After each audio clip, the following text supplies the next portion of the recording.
Magandang araw mga pilosopo! Ito ang aming preleksyon ukol sa ang pag-asa bilang metaphysical na pagtugon sa pagkabihag ng tao.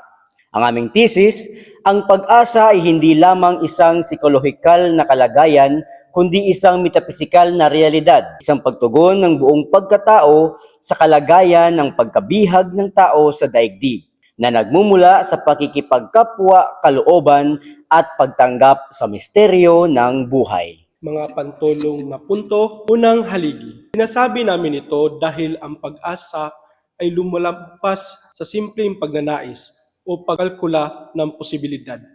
Ito ay isang panindigang umiiral sa gitna ng pagsubok at pagkabihag. Pangalawang haligi, bukod dito, sinasabi namin ito dahil sa katotohanang ang tunay na pag-asa ay nangangailangan ng pakikipagkapwa kalooban ang inaasahan kita alang-alang sa amin na nagpapakita ng intersubjektibong katangian nito. Pangatlong haligi, sinasabi namin ito sapagkat ang pag-asa ay hindi problema, kundi misteryo. Hindi ito masusuri sa purong rasyon o kalkulasyon, kundi nararanasan sa pamamagitan ng pagtanggap sa hindi matukoy na realidad. Mga personal na karanasan na naglalarawan ng bawat pantulong na punto. Unang karanasan. Aking karanasan bilang isang seminarista, ang buhay sa seminarista ay puno ng pagsubok at pagbihag. Ngunit hindi lamang dito natatapos ang pagiging seminarista. Ito ay paghanda sa pagpapadala sa akin sa labas na siyang mismong misyon, kaya may pag-asa. Pangalawang karanasan, sa karanasan ko rin bilang isang seminarista, alam ko na ang bukasyon ito ay hindi pansarili lamang. Kaya ang pag-asa na aking nararanasan ay hindi lamang sa akin, kundi sa buong komunidad, sa seminaryo, sa pamilya at sa iba pang mga tao na parte ng aking buhay. Pangatlong karanasan, ang karanasan ko bilang isang seminarista ay hindi lamang pasibo na pagtugon. Ito ay aktibong nakikilahok sa pag-asang aking nararanasan.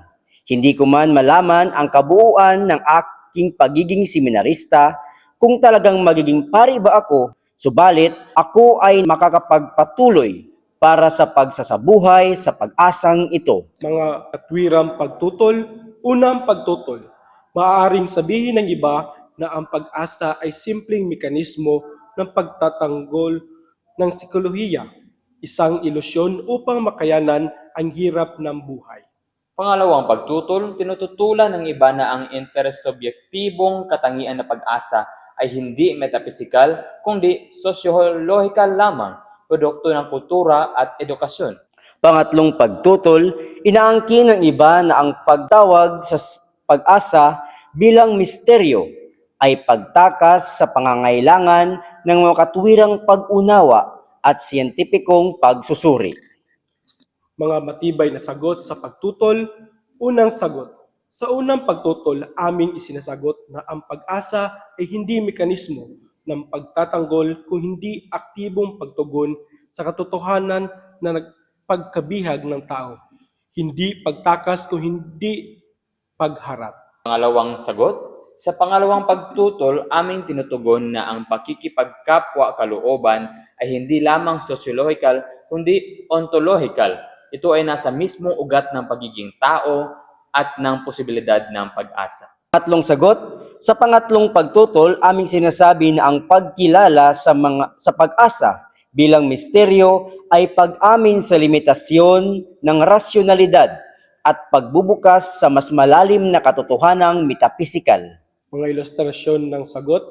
Unang halimbawa, sa aking pag-aaral bilang seminarista, para akong nabibilanggo sa paulit-ulit na paghihirap sa formasyong akademiko.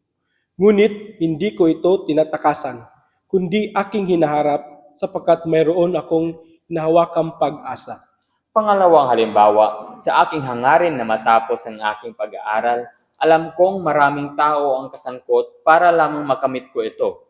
Ito ang aking katotohanan. Hindi lamang ako umaasa sa aking sarili, kundi sa lahat ng sumusuporta sa akin, lalo na sa Diyos. Pangatlong halimbawa, hindi tiyak na ako ay makakatapos ng pag-aaral. Maaaring di naaabot ang buhay ko sa panahong iyan.